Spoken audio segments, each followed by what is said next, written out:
যে আলোচকের আলোচনা করার কথা ছিল, মধ্যমণি হয় বিভিন্ন ব্যস্ততার কারণে, জরুরাতের কারণে হুজুর আমাদের পূর্বে আলোচনা করে গিয়েছেন আল্লামা মুফতি হামিদ জহির সাহেব দামাত বারকাতুহুল আলিয়া। আল্লাহ রাব্বুল আলামিনের কাছে দোয়া করছি, আল্লাহ তাআলা হযরতের হায়াতে বরকত দান করুন, আল্লাহ তাআলা তাকে সুস্থতার দৌলত বাড়িয়ে দিন, আল্লাহ তাআলা দিনের এই খেদমতে বিশ্বময় তাকে কবুল আর মঞ্জুর করে।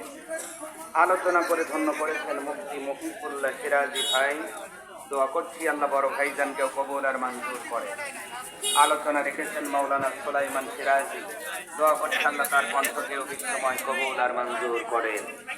আমার পরে এর পরেও এসেছি বসেছি পবিত্র কুরআনুল কারীমের একটু আয়াত পড়েছি, সুবহানাকা লা ইলমা লানা ইল্লা মা আল্লামতানা।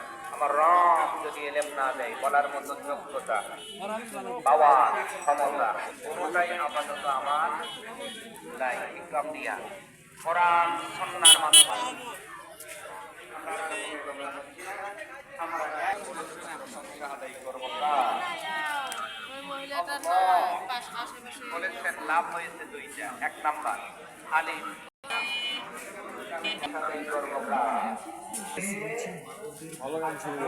যাবতীয় প্লাস্টিক আইটেমের বড় ছোট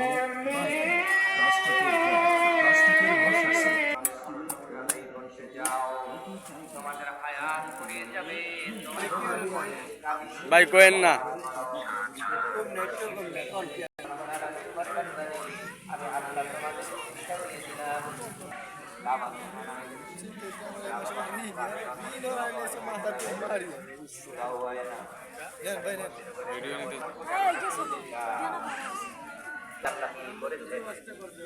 চমৎকার ভাবে আল্লাহ পাক মিল করিয়ে, আর আমার আপনার নবী হলো রহমতুল্লাহ লিল আলামিন।